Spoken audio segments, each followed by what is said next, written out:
Hello friends, good afternoon. Am I audible and visible? Somebody please ping me so that I can begin with today's session. Yes, Kaizen, good afternoon. Am I audible and visible? Yes, somebody please ping me.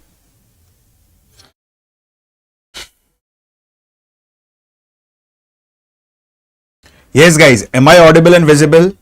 Please ping me so that I can begin with today's session.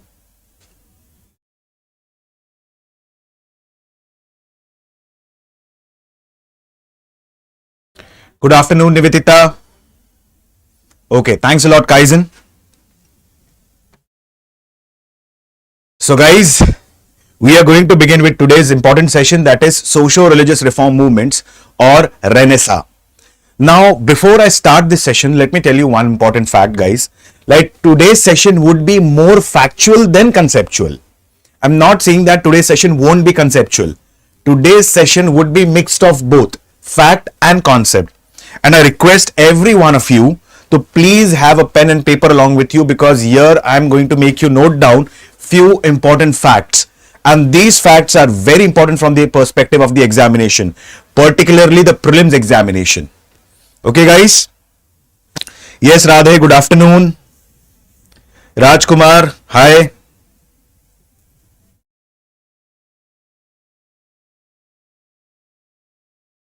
So, let's begin with today's session, Socio-Religious Reform Movements. Now, before I initiate with Rajaram Mohan Roy, let me tell you what is Renaissance all about. Now, what is the meaning of the word Renaissance? How Indian Renaissance is inspired from Western Renaissance and so on. Okay. Now, Renaissance basically means revival or rebirth. Revival or rebirth of what? Revival or rebirth of ideas, philosophies, and so on. Now, let me give you a small example. We have seen ancient India. Like particularly we have seen early Vedic period and later Vedic period. In early Vedic period, the society to an extent was quite liberal. And how do we come to know about this? There was absence of sati system. There was absence of child marriage. Women were allowed to be a participant in Sabha and Samiti. In simple words, women were a part of decision-making process. Caste system was present, but it was not rigidly followed. But in later Vedic period, there came sati system, child marriage. Apart from sati system and child marriage, particularly if we see, there was caste system and it became deeply entrenched into the Indian society. It was very rigidly followed. During the Gupta period, we had seen one thing, that there was one caste which was referred as caste of Chandals or untouchable. They were referred by derogatory name of Chandals. Like for example, if a particular person belonging to that particular community, if he enters into the village, he had to carry a drum around his neck so that he could beat that drum while entering into the village, so that people will fall side and his shadow won't fall on the other people. Such was a system that was prevalent in the Gupta period. During the medieval period, there was one more system, and that was Parda system. Now around 19th and 20th century, there were certain socio-religious reformers, particularly in the eastern part of India, who were educated, and they believed that particularly before getting rid of the Britishers, we need to get rid of our rudimentary thoughts and traditions. So before getting rid of the Britishers, we need to get rid of these thoughts and traditions. Because certain systems like sati system, child marriage, female infanticide, all these had deeply entrenched the Indian society. And now there began what? Renaissance, revival or rebirth. And the most pioneering role here was being played by Rajaram Mohan Roy.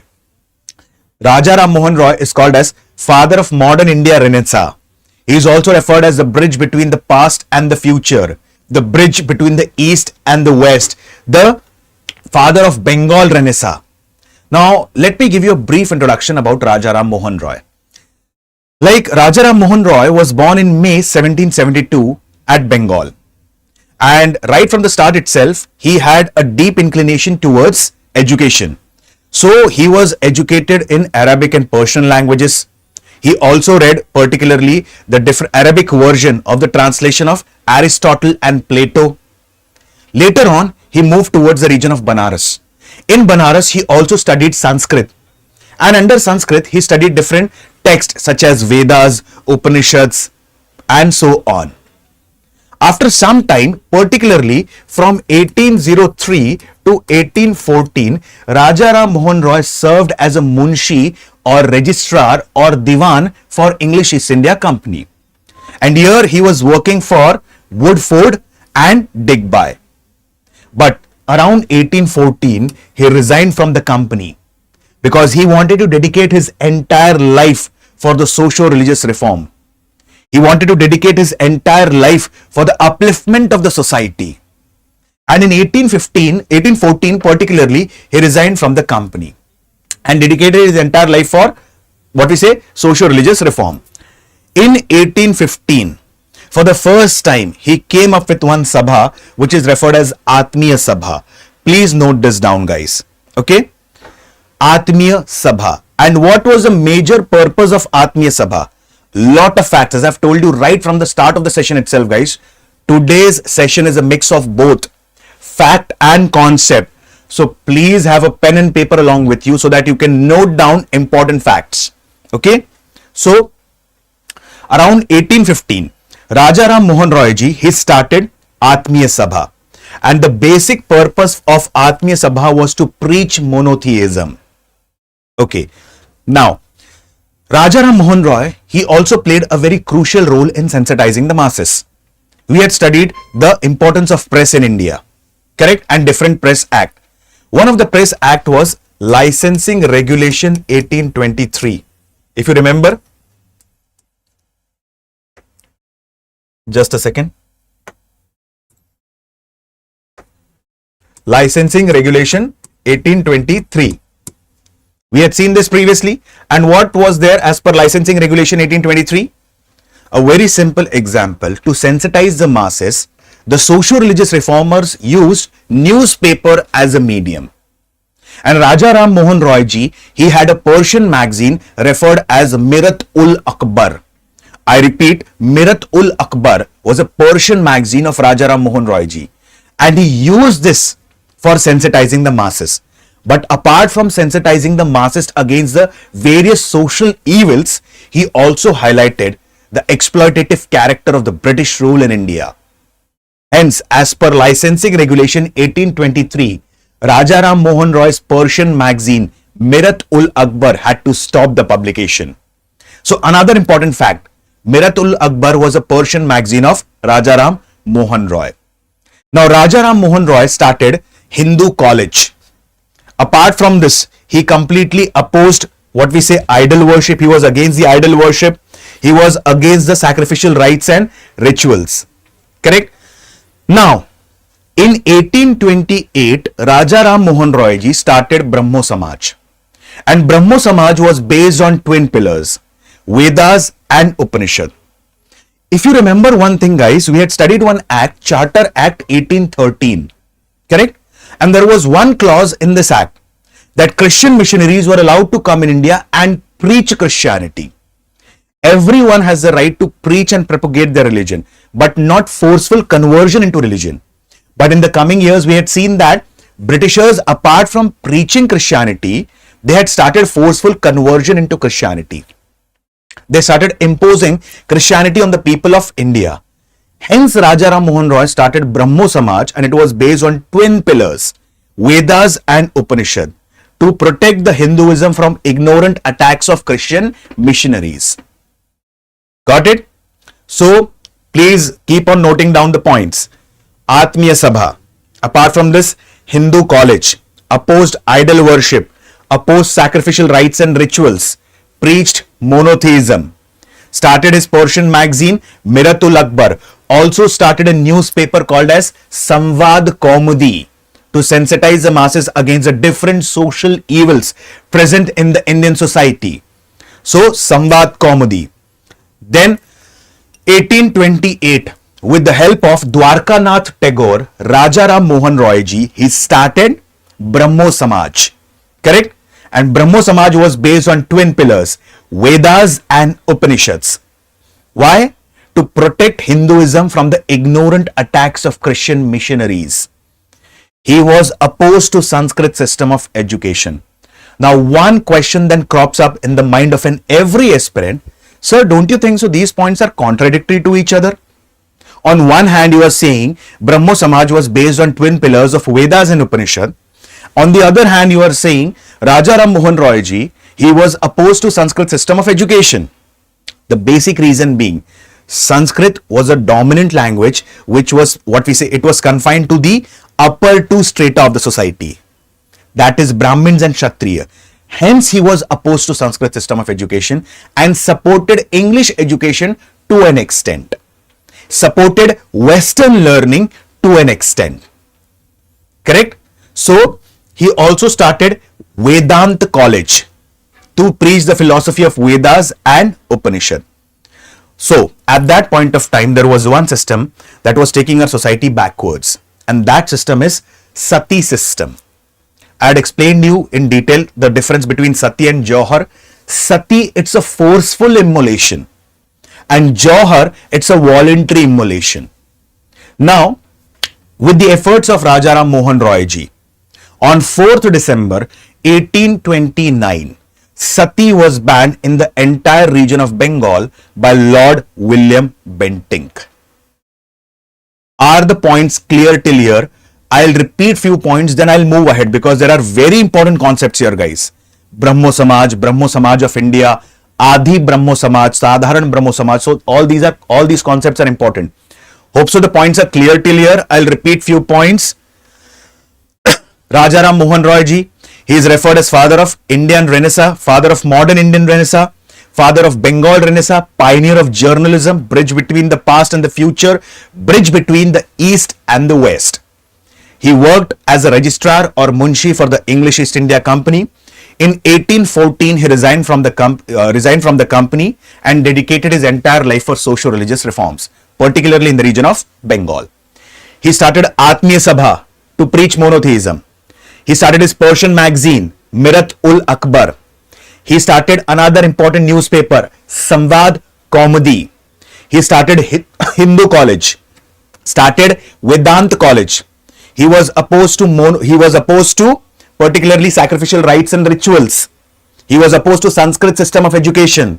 He started Brahmo Samaj, which was based on twin pillars, Vedas and Upanishad. He started Brahmo Samaj along with Dwarkanath Tagore ji, and he was completely opposed to Sanskrit system of education. And finally, he died at a place called as Bristol in England around 1833. Hope the points are clear till here. Yes, guys. Hope the points are clear because I am moving ahead. And here I am coming up with new concepts like Adi Brahmo Samaj and Brahmo Samaj of India. Okay. Now let's move ahead. Devendranath Tagore. Now Devendranath Tagore ji, he was son of Dwarkanath Tagore. We had just seen about Dwarkanath Tagore ji.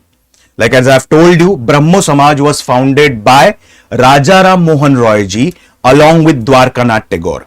So Dwarkanath Tagore's son was Devendranath Tagore. And Devendranath Tagore directly did not join Brahmo Samaj. I repeat, Devendranath Tagore ji directly did not join Brahmo Samaj.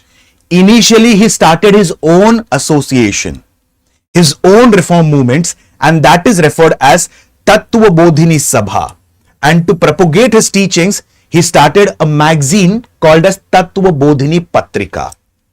Okay.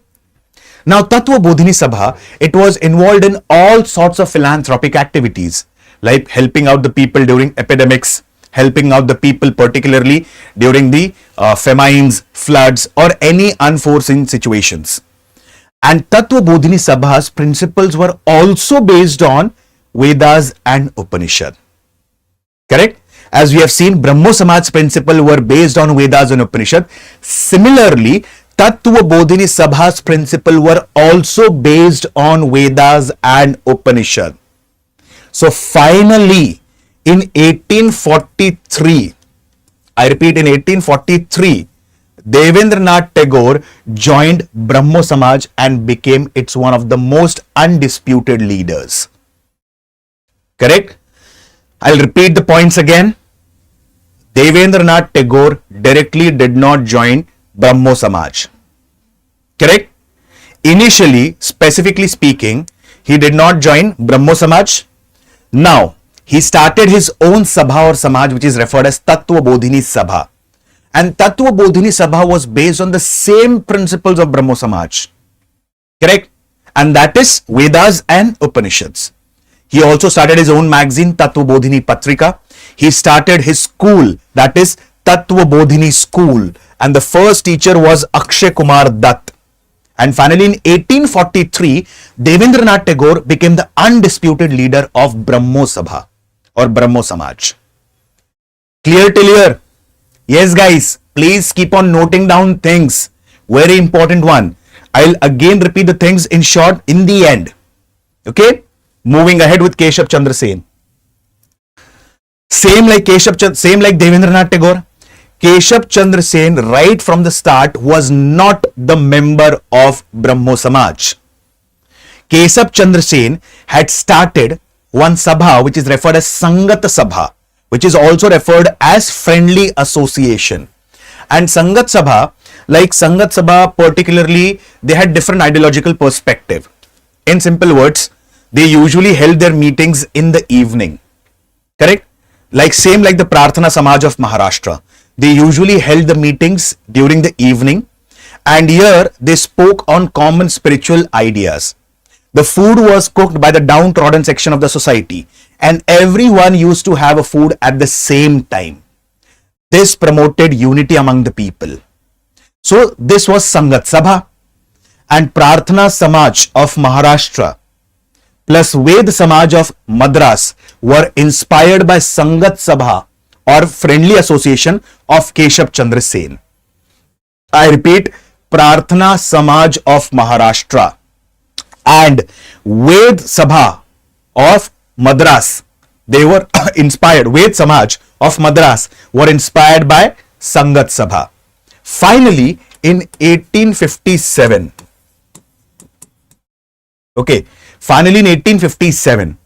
Keshav Chandra Sen joined Brahmo Samaj. After some time, there were disputes between Devendranath Tagore and Keshav Chandra Sen. Keshav Chandra Sen's newspaper was Indian Mirror. Correct? So there were ideological differences between both of them. Like Devendranath Tagore believed that Brahmoism is Hinduism, whereas Keshav Chandra Sen, to an extent, his ideas seemed to be a bit liberal. He said Brahmoism is universal and Catholic. So there were ideological differences between both of them. That is Devendranath Tagore and Keshav Chandra Sen. Finally, there was Shiism in what we say Brahmo Samaj. So there were two units of Brahmo Samaj now. One was Adi Brahmo Samaj of Devendranath Tagore and the other was Navavidhan or Brahmo Samaj of India of Keshav Chandra Sen. I understand, guys, it is a bit difficult to remember these things.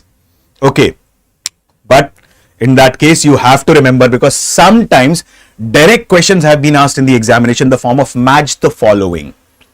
On one side, there are the associations. On the other side, you will have their founders and so on. So you have to remember them, guys. So I'll repeat the points again. Like later on, there were ideological differences between Devendranath Tagore and Keshav Chandra Sen ji. So Devendranath Tagore ji, he founded Adi Brahmo Samaj and his slogan was Brahmoism is Hinduism. Whereas Keshav Chandra Sen ji, he founded Brahmo Samaj of India or Navavidhan and his slogan was Brahmoism is universal and Catholic. Correct? Few days later, Keshav Chandra Sen's idea seems to be quite specifically liberal, but it is believed that he campaigned against child marriage. He campaigned against the female infanticide system prevalent in the region of Bengal. Now, one fine day, it is believed that he married his daughter Suniti Devi to the Raja of Kuch Bihar, and both bride and groom, they were children. They were underage. On one hand, you are propagating anti-child marriage. On the other hand, you're marrying your own daughter, correct, to the guy who is also underage. So here there were many followers who left what we say the Brahmo Samaj of India of Keshav Chandra Sen, and they started Sadharan Brahmo Samaj. So Sadharan Brahmo Samaj was established by Anand Mohan Bose and Shivnath Shastri. So hope so the points are clear. Yes, Radhe, first teacher Akshay Kumar Dutt of Tattva Bodhini School.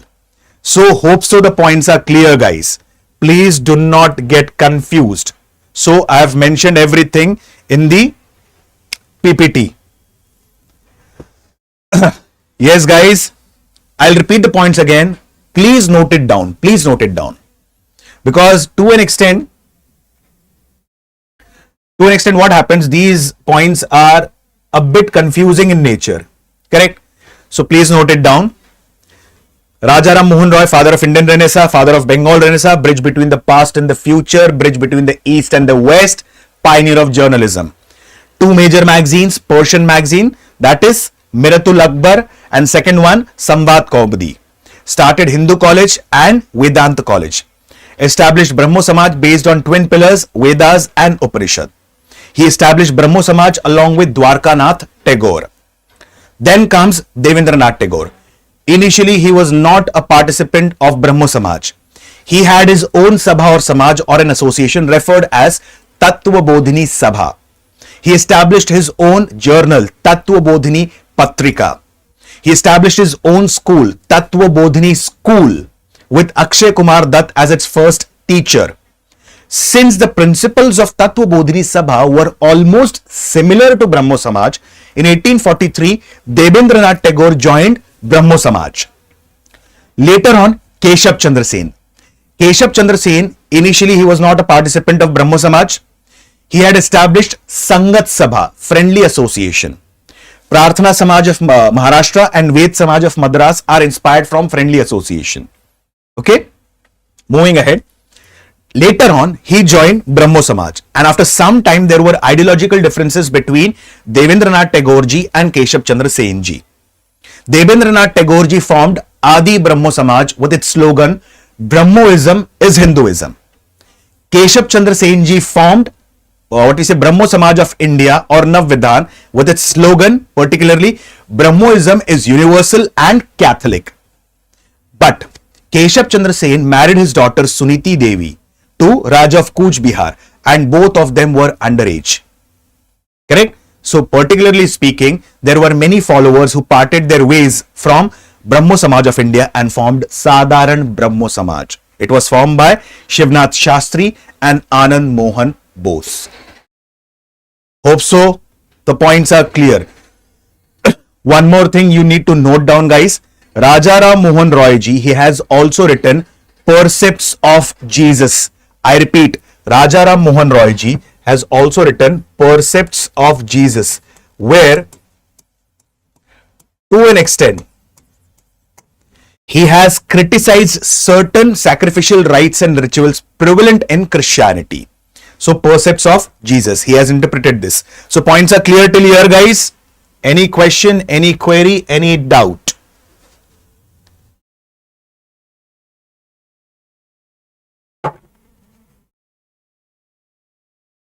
As I've told you right from the start itself, that today's session is mix of both fact and concept.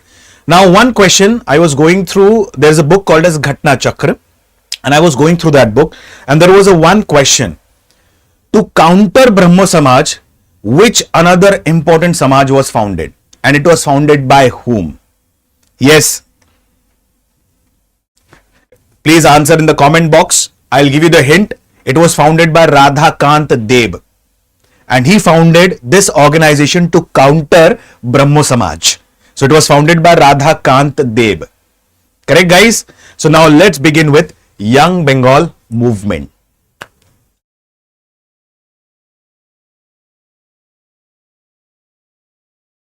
Young Bengal movement, it was founded by an Anglo-Indian teacher, and he was a teacher particularly in Hindu college, whose name was, it's not Henry, it is Henry Vivian Desrosiers. I repeat, Henry Vivian Desrosiers. So he's considered as the first nationalist poet of India. Correct? One more important fact. Please answer this in the comment box. What did Rabindranath Tagore ji speak about Raja Ram Mohan Roy ji? Okay. So, Young Bengal movement, it was founded by Henry Vivian Desrosiers. Particularly, he is considered as the first nationalist poet of India. And he was quite inspired by the French Revolution and the ideas that have cropped up from the French Revolution. Now, I'll give you a basic crux about the French Revolution within 30 seconds. Like, at that time, the French society was particularly divided into three parts: the clergy, the noblers, and the commoners. Clergy or the priest, they comprised 1% of the French population. The noblers comprised 2% of the French population, and 97% of the French population consisted of the common men, common people, commoners. Now, these 3% of people had access to 80% of the land, and this 97% had access to 20% of the land.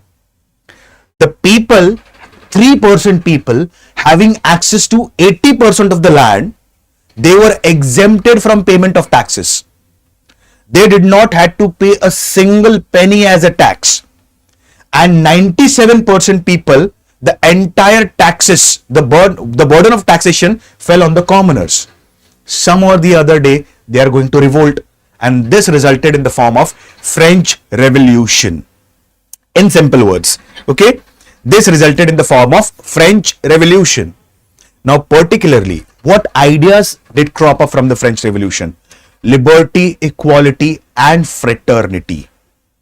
The first nationalist poet of India, Henry Vivian, used the same principle in the Young Bengal movement. He asked the people to think liberally, traditions, question the Britishers, question the policies that Britishers had adopted in India. And for that, we need to educate the people of India. Correct? Now, he was completely against superstition and caste system. Apart from this, Henry Vivian, he focused on few important things. What did they demanded? Induction of Indian into the higher services. As I've told you, Cornwallis is referred as father of civil services. And he has laid down westernization of public services. In simple words, Indians were not allowed to sit in civil services. But later on, Lord William Bentinck, he came up with Indianization of public services as per Charter Act 1833. So their first demand was introduction or induction of more number of Indians into civil services. Protection of riots from the oppressive zamindar. Riots here basically means the peasants or the cultivators or farmers. We have seen in quite depth and detail zamindari system, rayatwari system, and mahalwari system. And we had seen the taxation system. The average tax, I'm telling you, of all the three was approximately 60 to 66%. Average of all the three. It was exorbitant tax. Correct? Apart from this, the zamindars used to exploit the peasant. How? As I've told you, one of the features of zamindari system, fixed rate and fixed date. Britishers were only concerned with the money. Where does the money comes from? They are not at all concerned about it. We want this much amount of money on this particular date. And the entire onus was on zamindar. Zamindar exploited the peasants a lot. Apart from collecting the fixed revenue, zamindars also exploited the peasants to extract more revenue. Correct? Better treatment of Indian laborers abroad. Now, it is believed that there were different kind of laborers, indentured laborers, ex-indentured laborers, who were working in the different plantation fields across the world. Now, particularly speaking, their condition was very critical. They had to work for 10 to 12 hours on daily basis. This is about in general, either it be male or a female. And in fact, they did not had rice allowance. They did not had any sort of bonuses. They did not had holidays. And they were underpaid. as I've given you one of the examples about Mahatma Gandhi, then when Mahatma Gandhi visited South Africa, he was thrown out of the first class railway compartment at the station named as Pietermaritzburg. Then he met Sheikh Abdullah and Dada Abdullah, and he inquired that, was this treatment meted out to me, or is the condition of all the Indians similar here? He came to know that there were two kinds of Indians here, indentured laborers and ex-indentured laborers, who are brought from different parts of Asia and India to work on the plantation fields in Africa. They cannot go out of their house after 7 p.m. They cannot use the footpath that was being used by the Englishmen. If any Englishman is passing by, they had to kneel down in front of him. They had to bow down in front of him. So here, better treatment of Indian laborers abroad. This was one of the specific thing. Revision of Companies Charter. Like as I've told you, Regulating Act 1773 made a rule that Companies Charter would be revised every 20 years. So here, Companies Charter should be in favor of Indians. This was one of the demand. And finally, freedom of press and trial by jury. So these were the major demand of the followers of Henry Vivian Deriswo. Okay, his followers also founded Academic Association in Hindu College, and Uma Charan Basu was its first secretary. Also founded Society for Acquisition of General Knowledge. And he died at the age of 22 to 23 due to cholera. And before this, he had done a lot of socio-religious reforms work in the region of Bengal. So this is majorly about an Anglo-Indian, Henry Vivian, whose movement is also referred as Young Bengal Movement. Hope so the points are clear till here, guys. Yes.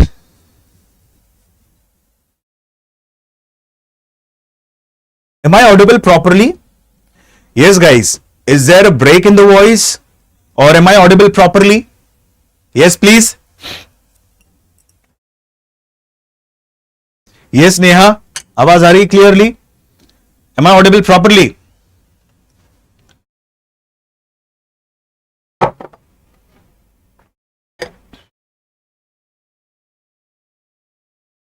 Now let's understand about the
Yes, guys, am I visible now?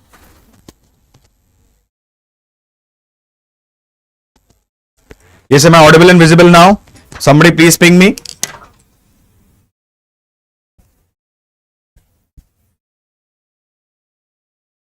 Yes, guys, audible and visible now.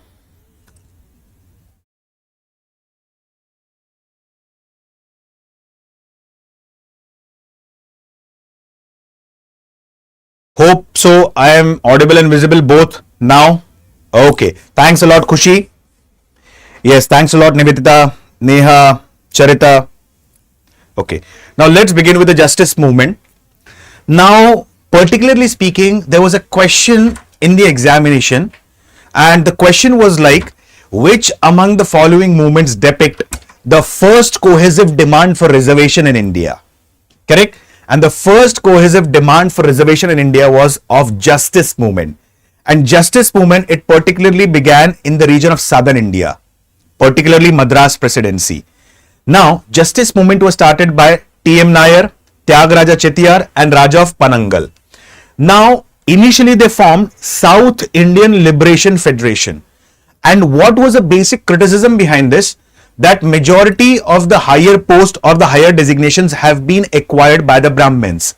Either it be the defense services, or it be the civil services, judicial services, or for that sake, provincial congress committees. The major posts have been hijacked or major posts have been dominated by the Brahmins. This was one of the major criticisms of whom? The South Indian Liberation Federation, which later on became a new political party referred as Justice Party. Okay, so now it is believed that they began a movement called as Justice Movement, and for the first time demanded reservations to the other sections of the society in defense services, judicial services, civil services, and the provincial congress committee. So South Indian Liberation Federation started their own newspaper referred as Justice, and later on this South Indian Liberation Federation was referred as Justice Party. Okay, and they issued a manifesto which is referred as a non-Brahmin manifesto. So for the first time, Justice Party came up with a cohesive demand for reservations in India, and they released an anti-Brahmin manifesto or non-Brahmin manifesto. So just remember the leaders. Then comes self-respect movements of South India. Very important one. Self-respect movement. You will find mention in Tamil Nadu State Board book. You will find mention in the NCRT. You will find mention in different reference book. So who initiated with self-respect movement? It was started by E.V. Ramaswamy Naikar, also referred as Periyar.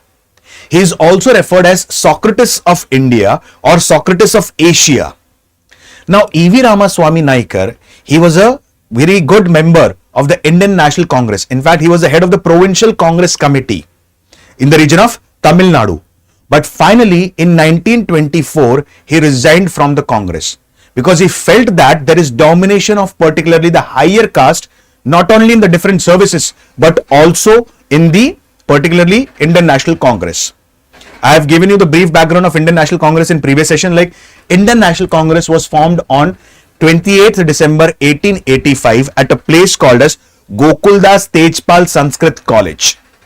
Correct? And the first session was presided by Vomesh Chandra Banerjee. Second by Dadabhai Naoroji. Session was held at Calcutta. Third by the first minority president, whose name was Badruddin Tayyabji. And later on, there were many South Indian members who also participated in the sessions of Indian National Congress. One among them was E.V. Ramaswamy Naikar, also referred as Periyar. Correct? So he observed the domination of Brahmins, particularly in every branch of the Indian National Congress as well. So now he left Indian National Congress in 1924 and started his journal Kudi Arasu. What all things that self-respect movement do? First thing, marriage without Brahmin priest. There is no necessity of a Brahmin priest to conduct a marriage as per E.V. Ramaswamy Naikar. Openly burning of Manusmriti. Third major aspect or the third major thing that they focused on, forcible temple entry. At that particular point of time, the Shudras or the untouchables were not allowed to enter the temple. They were not allowed to use the public wells.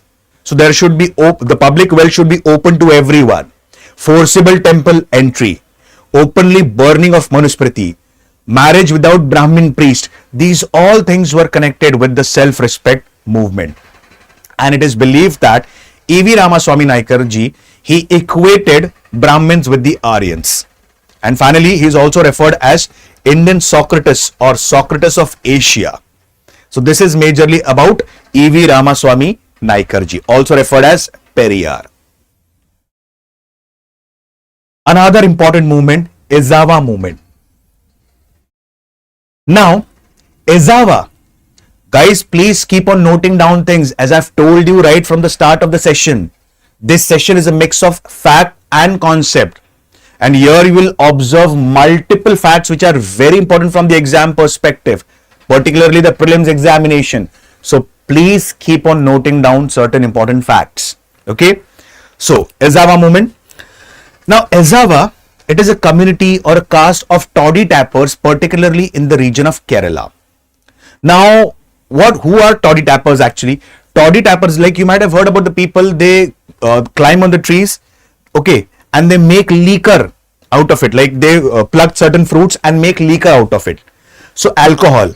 So this was a caste of toddy tappers, particularly in the region of Kerala. And toddy tappers, they were quite ill treated.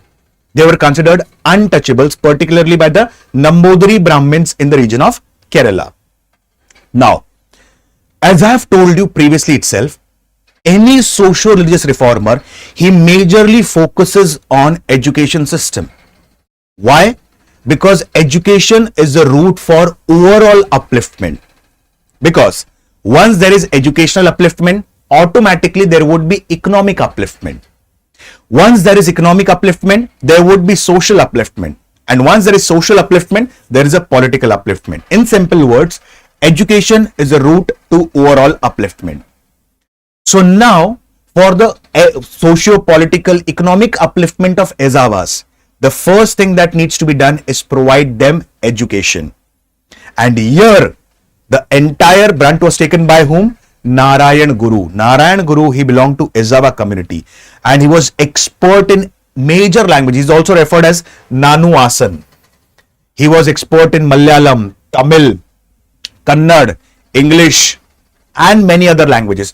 He was expert in astronomy. He was expert in arithmetic, logical reasoning, everything he was expert in. So he was quite educated and he felt that the way for upliftment is education. So his first demand was opening the government schools for the Ezava, and secondly, securing government jobs for the Ezava community for their upliftment, social, religious, political and economic upliftment.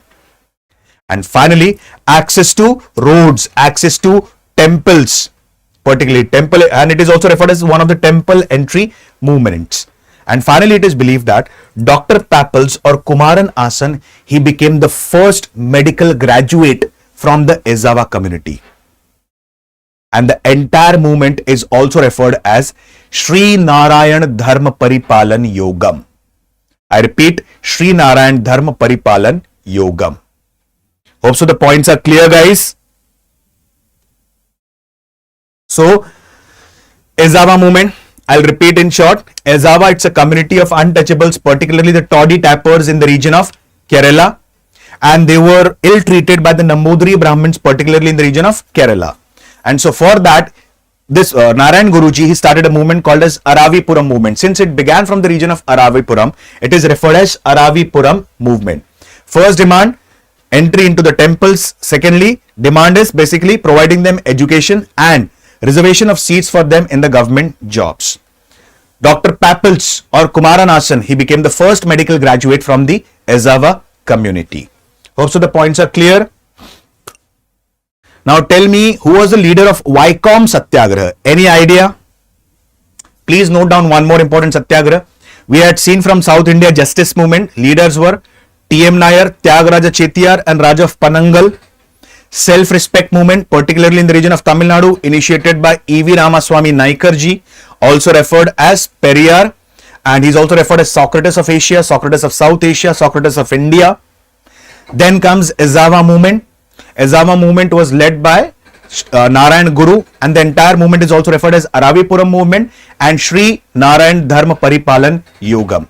Another important movement is Vaikom Satyagraha. Now Vaikom Satyagraha, it was being initiated by K. Kilappan, and particularly it was started from the region of Vaikom. It is related to the temple entry movement. Okay, one, please comment in the comment section. Which among the following movements had the slogan one religion, one God and one caste? Please answer this in the comment section. A very important one, guys. Okay, so Vaikom Satyagraha, it was initiated by K. Kilappan. I repeat, K. Kilappan. So please note this down.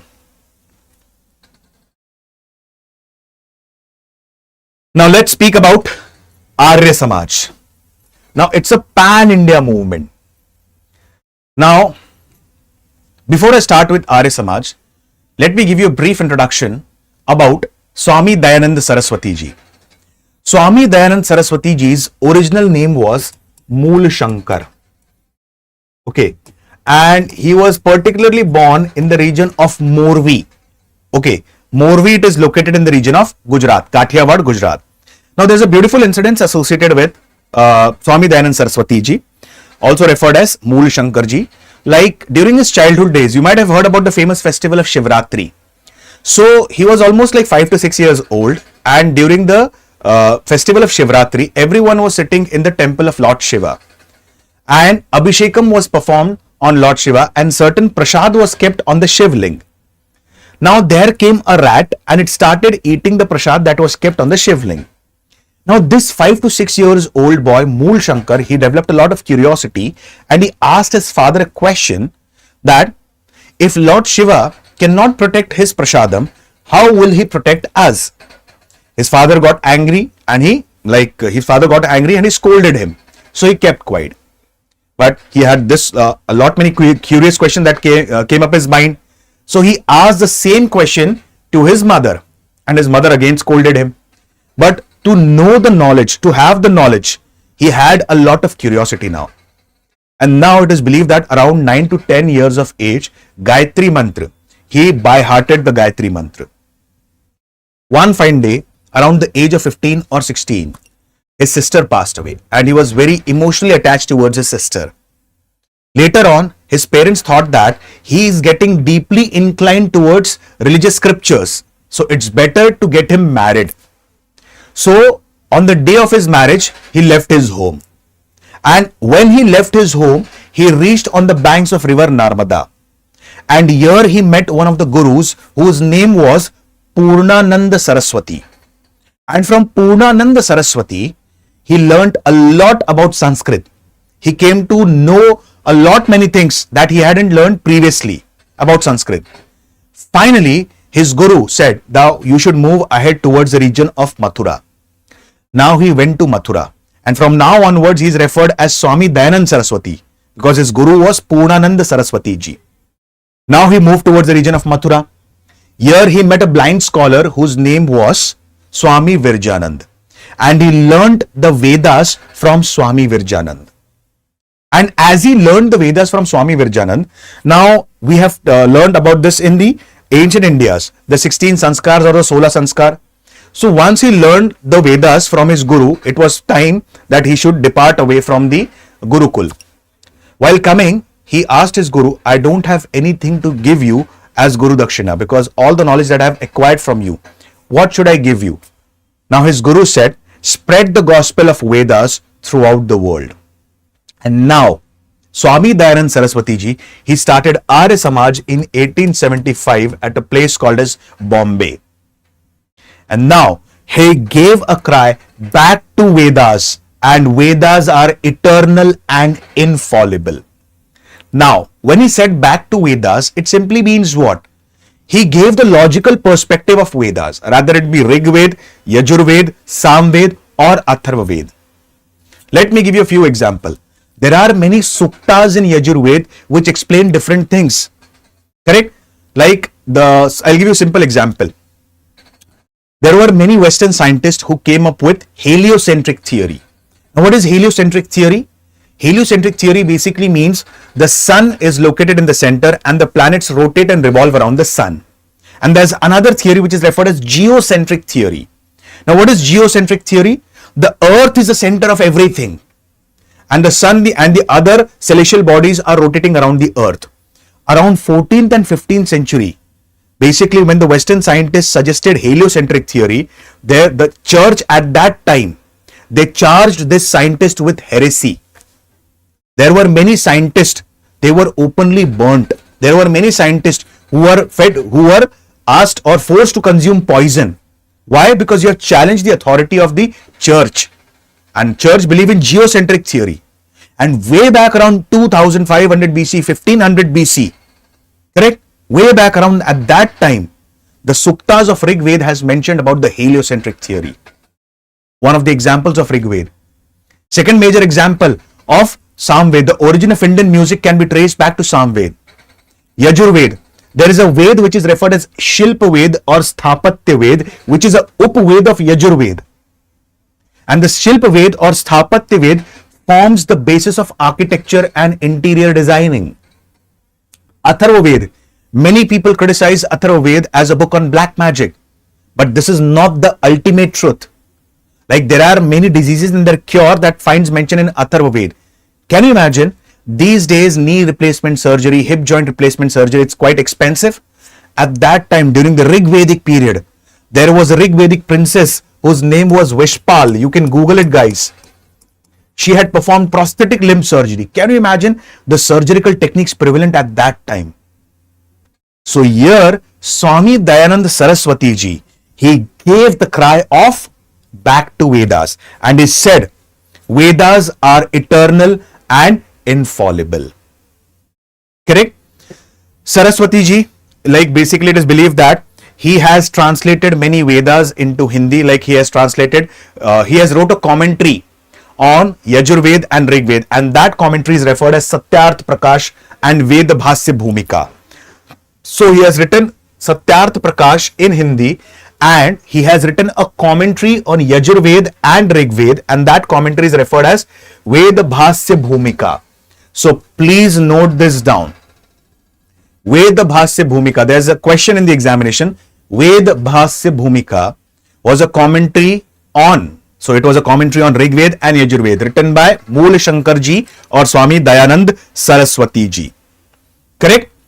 Apart from this, he did not oppose the caste system, but he said that caste should be on the basis of merit and not on the basis of the birth. Plus, he fixed the minimum marriageable age for boys and girls both. The minimum marriageable age for girls was 16 years as per Arya Samaj, and the minimum marriageable age for the boys was 25 years as per Arya Samaj. Okay, they supported widow remarriage. Apart from this, they helped out the people in different calamities like epidemics, flood, famine, earthquake, and so on. Now, after the death of Swami Dayanand Saraswati ji, there was a dispute, and dispute majorly arose on the part of education system. Should the education provided in Sanskrit, or should the people be educated in the English language or Western sciences, or mix of both? So there were two opinions. One was led by Lala Lajpat Rai and Lala Hansraj ji, and the other one was led by Swami Shraddhanand. Now both of them has had dissenting opinions. So what happened specifically? Lala Lajpat Rai ji and the section of Lala Lajpat Rai ji and Lala Hansraj ji was referred as college section, and they wanted education for both boys and girls. Like Sanskrit should also be taught along with the Western sciences. So they started Dayanand Anglo-Vedic schools, and the first DAV was established in Lahore, which was also one of the headquarters of Arya Samaj. Correct? And now the Gurukul section was started by Swami Shraddhanand, and the first Gurukul was started at Haridwar. And in the Gurukul system, education would be imparted only in Sanskrit language. Education would be only given to the boys. So there were dissenting opinion on the education after death of Swami Dayanand Saraswati ji. One was college section, other was Gurukul section. Swami Shraddhanand, he was the head of Gurukul section, and this Lala Lajpat Rai ji and Lala Hansraj ji, they were head of the college section. Gurukul section wanted education to be imparted only to boys and only in Sanskrit language. First Gurukul was established in Haridwar, and here college section, Lala Lajpat Rai ji and Lala Hansraj ji, and the college section, specifically the first DAV was started in Lahore, which was also one of the headquarters of Arya Samaj. Clear, guys? Another important thing, Shuddhi movement, because Shuddhi movement has been asked in the examination. Who started Shuddhi movement? Okay, now Shuddhi movement means what? As I've told you previously, Charter Act 1813 came in, and as per Charter Act 1813, Christian missionaries were allowed to come in India and preach Christianity. One has the right to preach Christianity, propagate Christianity, but one cannot go for forceful conversion into Christianity. So what happened as per Shuddhi movement? Those people who are forcibly or voluntarily they got converted into other religion, but now are willing to come back into old fold of Hinduism again. For them, Swami Dayanand Saraswati ji or the founders of Arya Samaj started a movement referred as Shuddhi movement. Like people, those who are aspiring to come back into the old fold of Hinduism. For them, he started Shuddhi movement. This is majorly about Arya Samaj and Swami Dayanand Saraswati ji. Hope so the points are clear, my friends, and hope you're noting down things. Okay?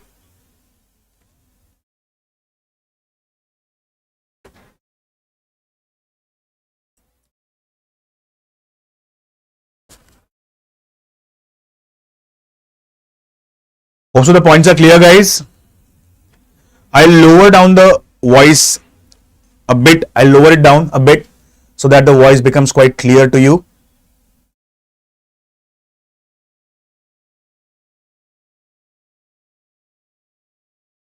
Is it fine now? Yes.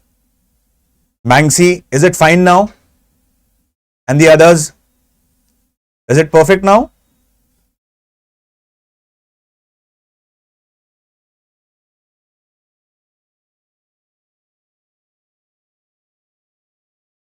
Okay.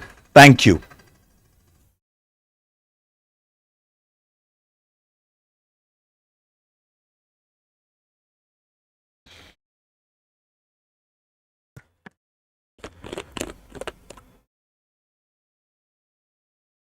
Guys, I have a question to you. Like, who started Arya Mahila Samaj? We have studied that Arya Samaj was being founded by Swami Dayanand Saraswati ji, but who started Arya Mahila Samaj? Yes? Any idea?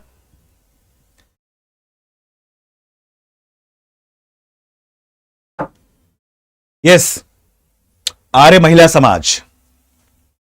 Guys, Arya Mahila Samaj was being started by Pandita Ramabai ji. Please note down one more important fact. Arya Mahila Samaj was established by Pandita Ramabai ji. So please note this down. Okay. Now let's begin with Ramakrishna Paramhans and Swami Vivekananda ji. Now, as soon as the name Swami Vivekananda ji comes, the first thing or the first picture that comes into the mind is a person, a youngster, particularly in the saffron dress, saffron dhoti, saffron kurta and saffron pagdi. Correct? Now let's understand about Swami Vivekananda ji. Swami Vivekananda ji, his original name was Narendra Nath Dutt. And Swami Vivekananda ji's childhood's nickname was Billy. I repeat, his childhood's nickname was Billy. So his original name was Narendra Nath Dutt. He was educated from Scottish Church and he was highly educated. His guru was Ramakrishna Paramhans, whose original name was Gangadhar Chattopadhyay. I repeat, Swami Vivekananda ji's original name was Narendra Nath Dutt. His childhood's nickname was Billy. His guru was Ramakrishna Paramhansa ji, who is also referred as Gangadhar Chattopadhyay. His original name was Gangadhar Chattopadhyay and he was the chief pujari or the chief priest at Dakshineshwar Kali Mandir, which is in Calcutta. Okay. Now, particularly, Swami Vivekananda's idea, like Ramakrishna Mutt was being started by his guru Ramakrishna Paramhans. But Ramakrishna Mission was started by Swami Vivekananda ji. Now, Swami Vivekananda ji's ideas on Hinduism, like I'll give you a small example, that Swami Vivekananda ji's sister, Nivedita ji, she said that when Swami Vivekananda ji spoke on Hinduism, it is believed that Hinduism was born today. It feels like whenever he used to speak on Hinduism, it feels like Hinduism is actually born today. What a beautiful speech that he used to give on Hinduism. And this was highlighted for the first time in 1893. World Parliament of Religions was held at Chicago. And when he was sitting, everyone was staring at him and laughing at him. And when everyone was staring at him and laughing at him, like what this saint is going to speak on Hinduism, what this saint will speak on religion. And when he went on the stage, he got standing ovation within very first minute of his session.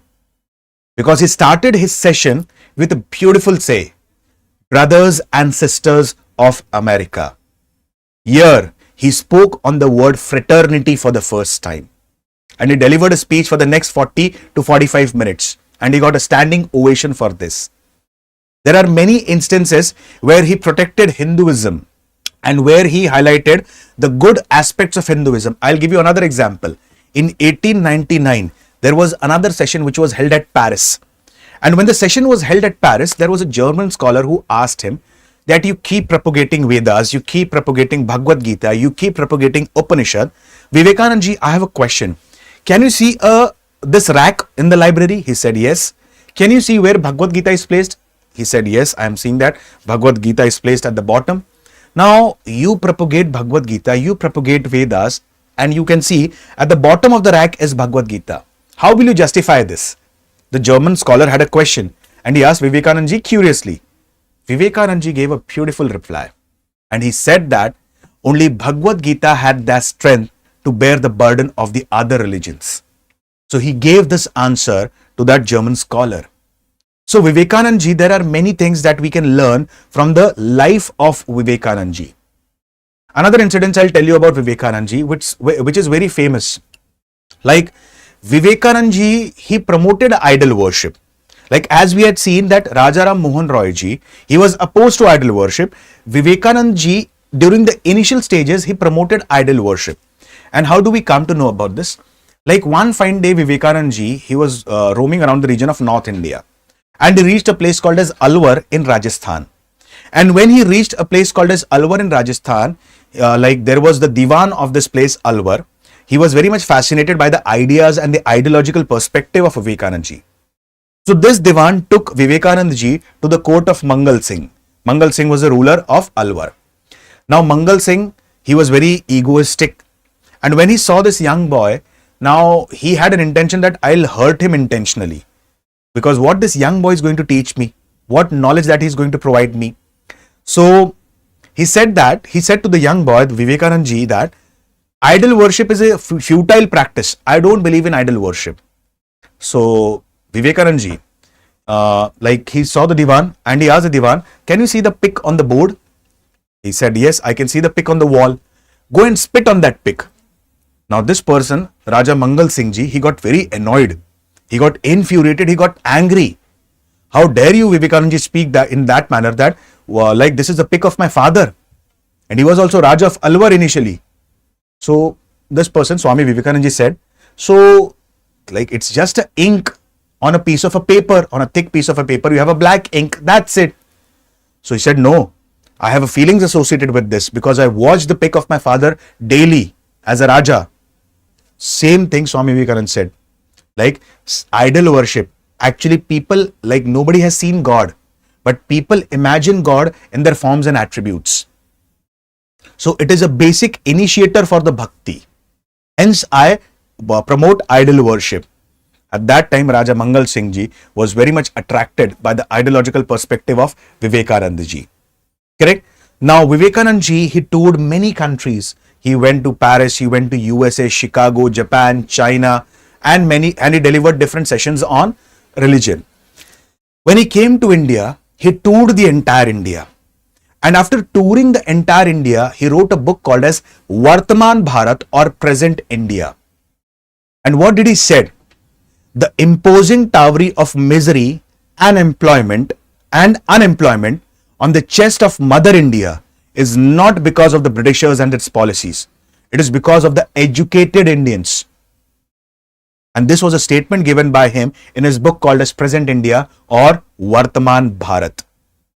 He started Ramakrishna Mission, and Ramakrishna Mission was involved in all sorts of philanthropic activities. He wrote a poem dedicated towards his guru, Ramakrishna Paramhans ji, and that poem is Khandan Bhav Bandhan. I repeat, Khandan Bhav Bandhan. It's a poem dedicated by Swami Vivekanand ji towards his guru, Ramakrishna Paramhans ji. Okay.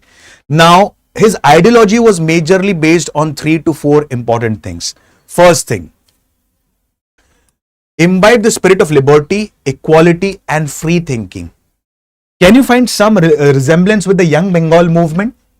Because Young Bengal movement also focused on liberty, equality, fraternity, and free thinking. Correct? Particularly speaking, he also asked the youth to work on physical and moral strength. Apart from this, we should have like rediscovery of India's past. He focused on rediscoveries of India's past glory. See the modern administration. What a beautiful one. See the administration of the Guptas. What a beautiful one. The administration of the Marathas. The village administration of the Cholas. What a beautiful one. And what did the Britishers say? That India are unable to administer their own country. See, look at your own back. Rediscover your own past glory. This was suggested by Swami Vivekananda ji to his, like what we say, followers and particularly the youth. Correct? So, he focused on consciousness and pride in, this is not innocent, this is ancient glory of India. Awaken the countrymen. Because Britishers are suppressing you, there's a reason behind that. Because you guys are not questioning the authority. The day you start questioning the authority, Britishers won't be able to suppress you. So his major role was awakening the countrymen. Development of physical and moral strength, as we have seen earlier. Common spiritual ideas, because Britishers have always played one important card in India. Divide and rule. Like in 1905, Britishers had tried to divide the Indian society on communal lines. How? We had seen. Lord Curzon particularly, he came up with partition of Bengal on what pretext? That Bengal has become too big to be administered by a single viceroy. This was the actual, that he actually showed to the people. But what was the hidden intention of the Britishers? To divide the Bengal on communal lines. West Bengal was a Hindu majority province. East Bengal was a Muslim majority province. And he wanted to hurt the communal fabric of the nation. In the coming years, after the round table conferences, Britishers had come up with the communal award, and Mahatma Gandhi had started fast unto death in Yerawada jail, because he knew that initially they have played the religion card, now they are playing the card of the caste system. So here we need to develop common spiritual ideas to portray the unity in the country. And his philosophy was majorly based on Vedanta. So hence his philosophy is referred as Vedantic philosophy. What is Vedantic philosophy? Vedantic philosophy is nothing but the philosophy of Upanishads. Correct? So Vedantic philosophy means Upanishad, because Vedant means end of Vedas. And what are end of Vedas? Upanishad. So his philosophy was Vedantic, that it was based on majorly the Upanishads part. Okay? Please remember, his mission was to bridge the gulf between the Paramarth, service, and Vyavhar, behavior.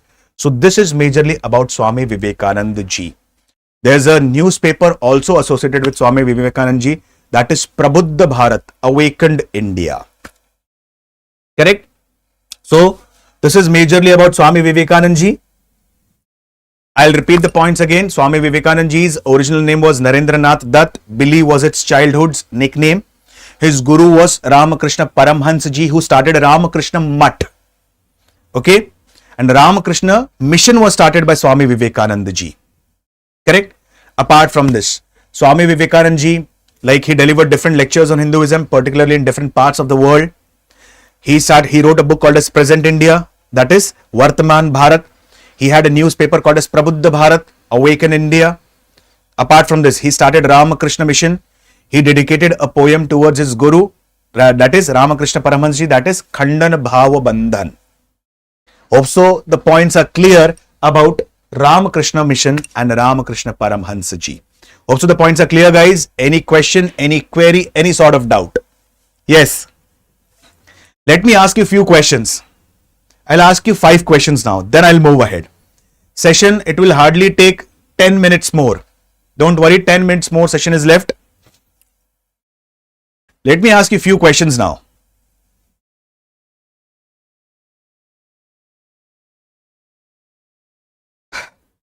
My first question, who started or who established Arya Mahila Samaj?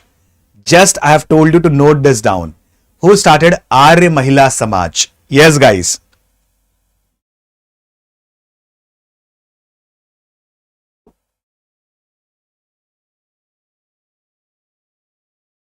Yes, I had told you, just note it down, a very important one. Pandita Ramabai ji. Correct? And Pandita Ramabai, particularly, she was given the title of Pandita because she was expert in Sanskrit. Yes. Wonderful Hindu. Great, great. My second question to you guys. The question is basically, particularly, which among the following South Indian movement is referred as the first cohesive demand for reservation in India? Yes, first cohesive demand for reservation in India. Yes, we had studied in depth and detail about this.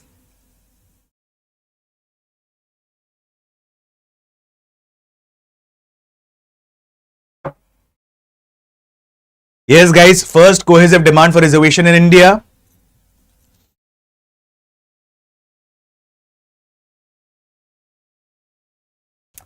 Justice movement, correct? Of the Justice Party, T.M. Nair, Tyagaraja Chettiar, Raja of Parangal.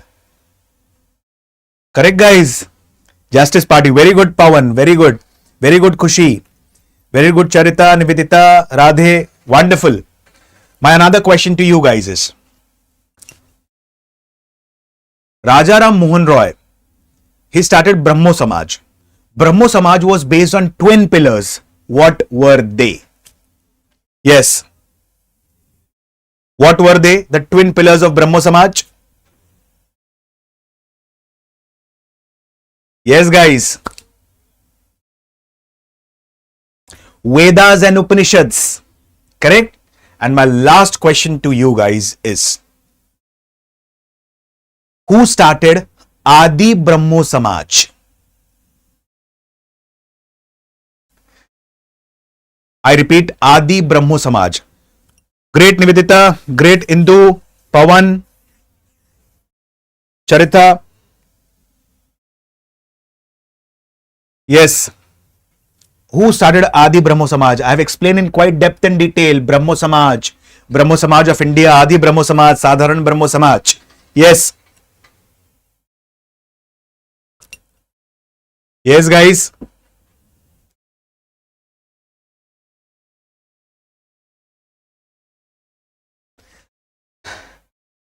Yes, very good. It is Devendranath Tagore ji. Now let's move ahead with Theosophical Society.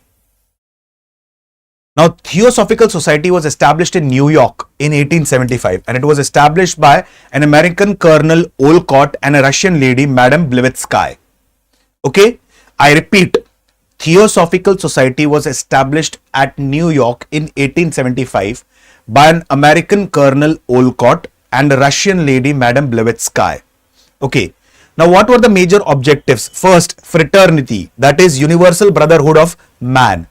To promote the study of ancient religions, not only of Hinduism, ancient religions specifically across the world, rather it be Hinduism, rather it be Islam, Christianity, Judaism, or any particular religion for that sake, to study the ancient religions and come up with the common spiritual ideas.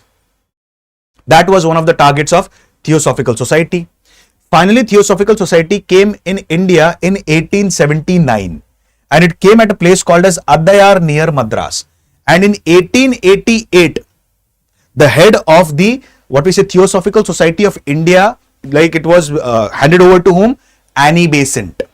Okay, so in 1879, Theosophical Society came to India, particularly at a place called as Adyar near Madras, and in 1888, Annie Besant, she became one of the undisputed leaders of Theosophical Society in India.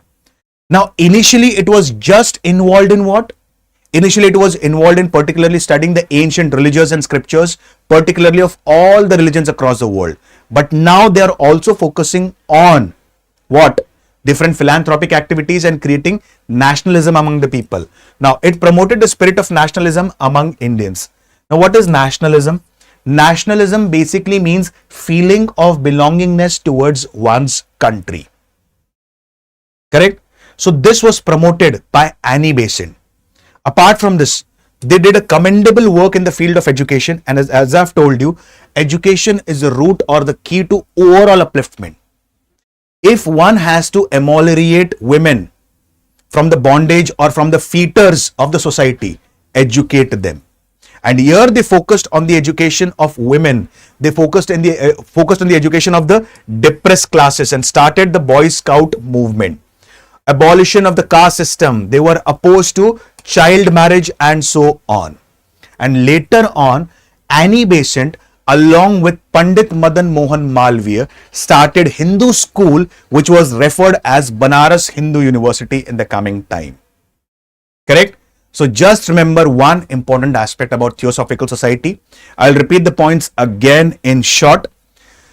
Theosophical Society was established by an American Colonel Olcott and a Russian lady, Madame Blavatsky.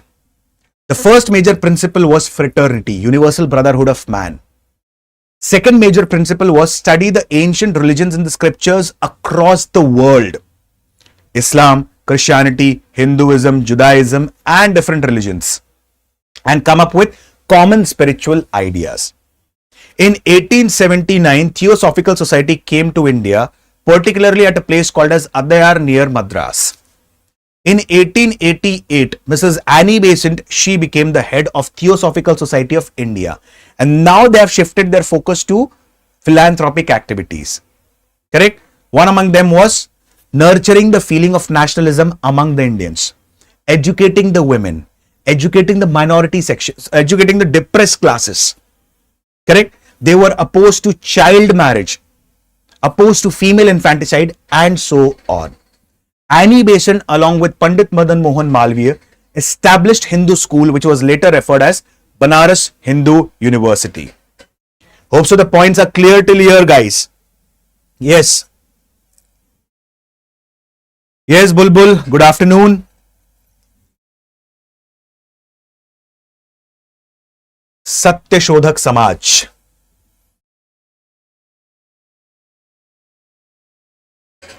Truth Seekers Society. Now, Satya Shodhak Samaj or Truth Seeker Society was started by Jyotiba Phule. And now Jyotiba Phule particularly, he belonged to Mali community. And Mali community specifically at that time was considered under the downtrodden section of the society. I repeat, Mali community at that particular time was considered as a downtrodden section of the society. So Jyotiba Phule, he belonged initially to the Mali community. And his original name was Jyotiba Gore. Okay. And he actually belongs to the region of Satara in Maharashtra. After some time, he migrated towards the region of Pune. And his family, they were actually involved in the gardening activities. Hence, they were referred as Phule. Okay. Now, when he moved towards the region of Pune, now he started developing keen interest in the education. And when he started developing keen interest in the education, he came to know, like basically he read a book, and that book was referred as Rights of a Man. I repeat, Rights of a Man, a book was read by Jyotiba Phule. And this book was written by Thomas Paine. And when he read this book, he was very much inspired. And now he asked his wife to study. He asked his wife to write Marathi, whose name was Savitribai Phule. He also asked his sister to study. Correct? Now, he actually wanted to start the girls' school at Pune. But at that time, he faced a criticism from the society at that time. And people, they actually started ignoring Jyotiba Phule and particularly Savitribai Phule, his wife. Usman Sheikh and Fatima Sheikh were the friends. They gave the asylum to Jyotiba Phule and particularly Savitribai Phule. And in their premises itself, initially, they started a small, like Jyotiba Phule started teaching what we say little girls. And later on, Jyotiba Phule along with his wife Savitribai Phule established first girls school in Pune. Okay. He had written two important works, Sarvajanik Satya Dharma Pustak and Ghulamgiri. I repeat, Sarvajanik Satya Dharma Pustak and Ghulamgiri. So major thing that you need to remember about Satya Shodhak Samaj was, it is also referred as Truth Seekers Society. It was started by specifically Jyotiba Phule ji. He has written two important works, Sarvajanik Satya Dharma Pustak and Ghulamgiri. Apart from this, he was inspired by a book called as Rights of a Man, written by Thomas Paine. Okay. So this is majorly about Satya Shodhak Samaj, Jyotiba Phule.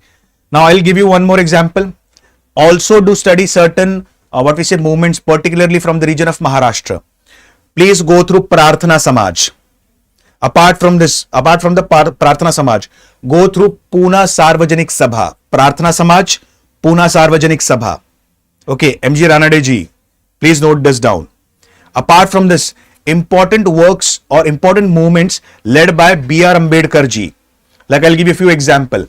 Mahad Satyagraha, Parvati Mandir Satyagraha, Kalaram Mandir Satyagraha. Okay, all these are the movements led by B.R. Ambedkar ji. Mook Nayak, written by B.R. Ambedkar ji. Okay, Scheduled Caste Federation of India, started by B.R. Ambedkar ji. Okay, Scheduled Caste Federation of India. People's Education Society, started by B.R. Ambedkar ji.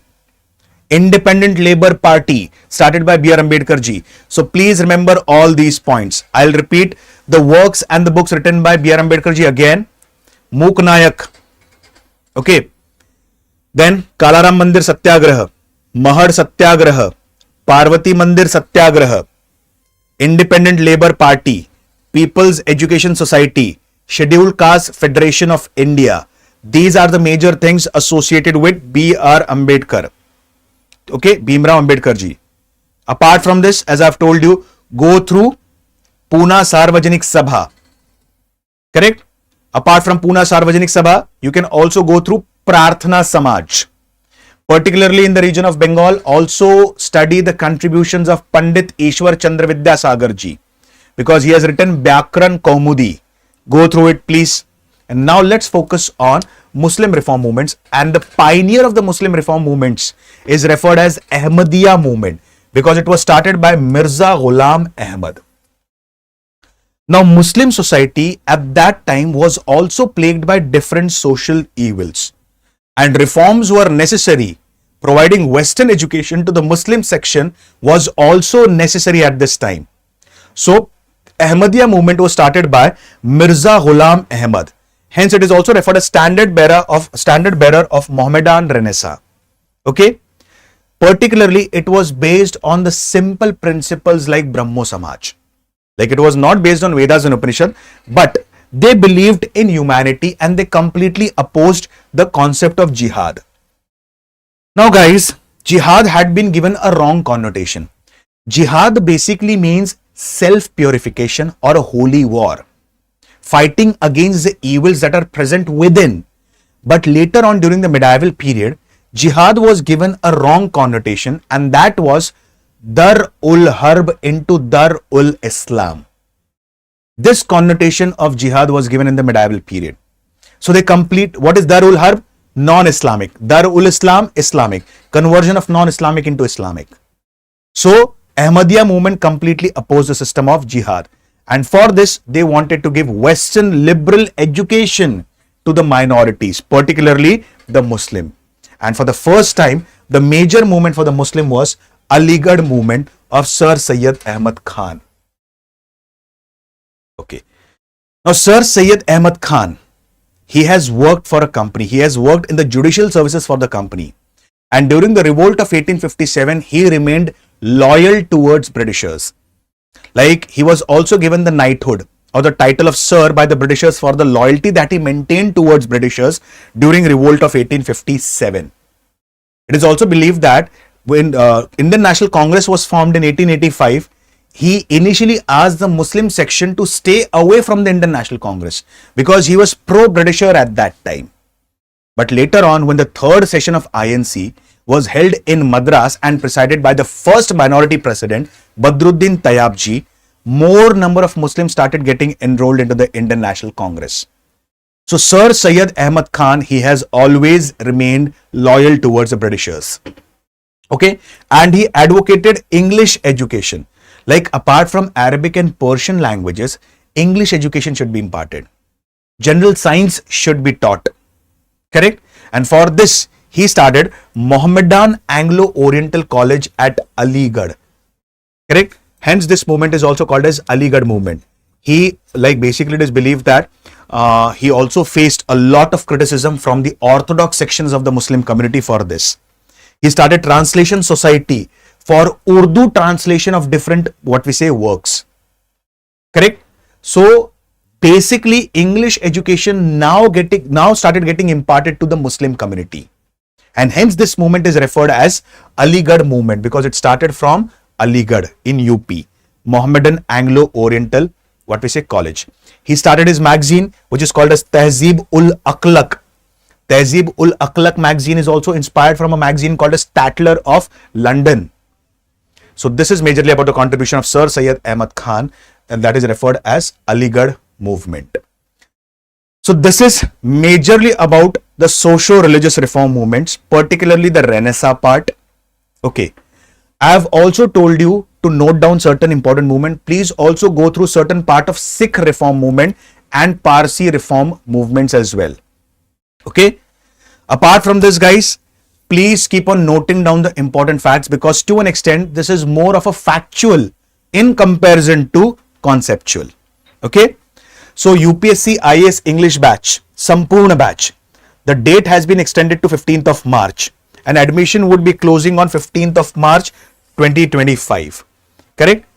Wonderful facilities under this program, Prelims and Mains Residential Program. If one qualifies the prelims, the entire fees would be refunded to him. 11,000 rewards to the top performance and interview guidance program. And batches starting at a very minimum price of 9,999. Correct?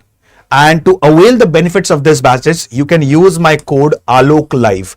I repeat the code ALOK Live. So please do avail the benefits of the Sampurna batch because it will close on 15th of March. So it's an offer for the Holi. So guys, hope so the points are clear. Correct? Tomorrow, again, very important session on Revolt of 1857. Session won't be much longer, but the session is very important because we are going to understand the contributions of Rani Lakshmi Bai ji, Diwan Maniram Datta Baruha ji, Begum Hazrat Meher ji, Mangal Pandey ji, and many more. So with this, I stop my words for the day. See you guys tomorrow.